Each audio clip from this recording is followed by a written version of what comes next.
नमस्कार दोस्तों। अगर मैं आपसे एक सवाल पूछूं कि इस देश में कोरोना वॉरियर्स कौन है, तो आपका क्या जवाब होगा? डॉक्टर और उनका पूरा मेडिकल स्टाफ। अगर मैं आपसे पूछूं कि कोरोना के खिलाफ लड़ते हुए कौन लोग सबसे ज्यादा शहीद हुए, तो आपका जवाब क्या होगा? यही कि डॉक्टर और उनका मेडिकल स्टाफ। अगर मैं कहूं कि प्रधानमंत्री मोदी ने किसके लिए थाली बजवाई, किसके लिए तालियां पिटवाई, किसके लिए दिए जलवाए, तो आप कहेंगे डॉक्टर और उनका मेडिकल स्टाफ।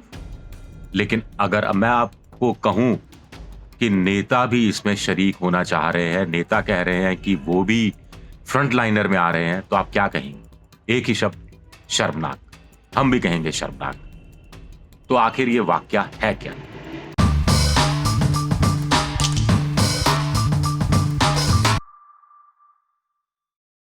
इकोनॉमिक टाइम्स में आज एक खबर छपी है जो दिल दहला देने वाली। वो इस रूप में कि मुंबई में, पुणे में, नागपुर में जो नेता हैं वो कह रहे हैं कि उनको भी फ्रंटलाइनर में शामिल किया जाए। यानी जब कोरोना का टीका आएगा तो डॉक्टरों और पैरामेडिकल स्टाफ के साथ-साथ दूसरे लोगों के साथ-साथ उनको भी टीका लगाया जाए और साथ ही साथ उनके परिवार वालों को भी टीका लगाया जाए।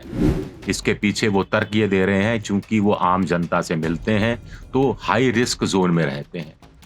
जनता से आप कब मिलते हैं, जनता के विकास के कितने काम करते हैं, जनता दरबार लगता है तो जनता अपनी शिकायतें लेकर आती है, तो उसमें से कितनी शिकायतों का निवारण आप कर पाते हैं, इसका कोई ब्यौरा हमें नहीं मिलता है। आमतौर पे लोग दुखी, निराश होकर ही, नाउम्मीद होकर वापस जाते हैं। फिर सबसे बड़ा सवाल उठता है कि आप आखिर ऐसा दावा क्यों कर रहे हैं और प्रेशर क्यों डाल रहे हैं? इकोनॉमिक टाइम्स में जो खबर छपी है कि उसमें सरकारी अधिकारी, जो जिले के अधिकारी हैं, जो सिविक अथॉरिटीज हैं, उन पर दबाव नेता डाल रहे हैं, उनको फ्रंट लाइनर में शामिल किया जाए। दरअसल महाराष्ट्र की सरकार ने सितंबर में एक ऐसी सूची बनाने के लिए कहा था। ऐसी सूचियां अन्य राज्यों में भी बन रही हैं। प्रधानमंत्री मोदी भी इस तरह की बात कह चुके हैं कि जब टीका आएगा तो सबसे पहले डॉक्टरों को लगेगा, नर्स को लगेगा, कंपाउंडर को लगेगा, वार्ड बॉय को लगेगा, एम्बुलेंस के ड्राइवर को लगेगा, पुलिस के लोगों पर लगेगा, सेना के लोगों को लगाया जाएगा, अर्धसैनिक बलों को लगाया जाएगा। उसके बाद 7-7 नंबर आएगा जो 50 या 60 साल से ऊपर हैं, जो 80 साल से ऊपर हैं, 70 साल से ऊपर हैं, उनमें भी उनको प्राथमिकता दी जाएगी।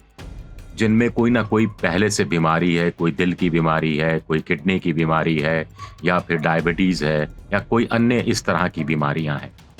लेकिन नेताजी क्या कह रहे हैं? नेताजी कह रहे हैं कि साहब हमें भी इस फ्रंट लाइनर्स में से शामिल करो।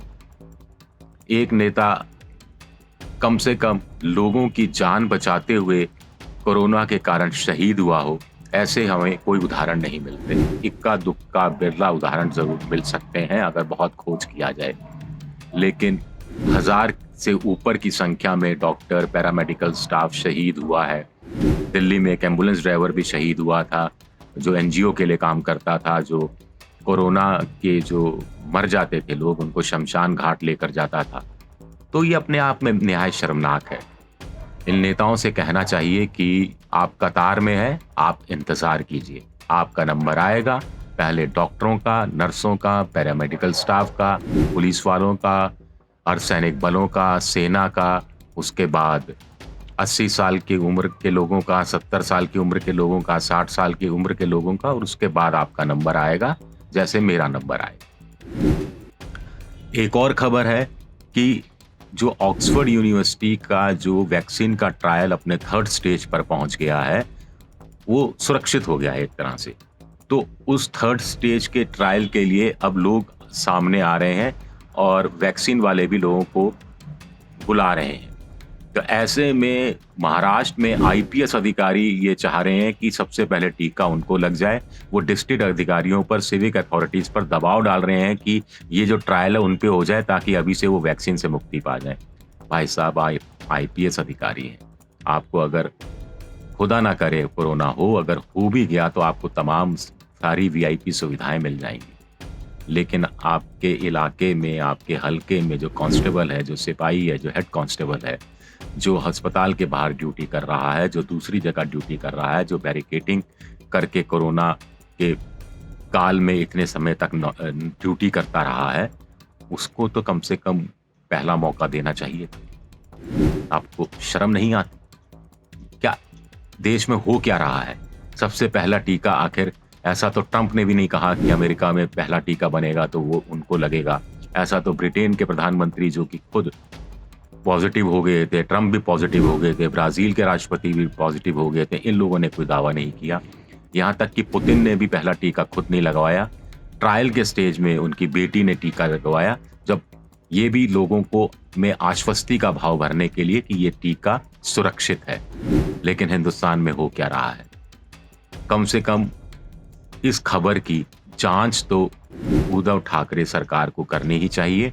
हमारे पास इस बात का कोई ब्यौरा नहीं है उस खबर में कि उसमें पक्ष के नेता कितने हैं, विपक्ष के नेता कितने हैं, या हमाम में सब नंगे हैं।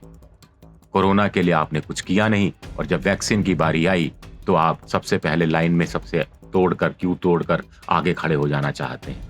आप पीछे चाहिए, कतार में आइए। एबीपी न्यूज आपको रखे आगे।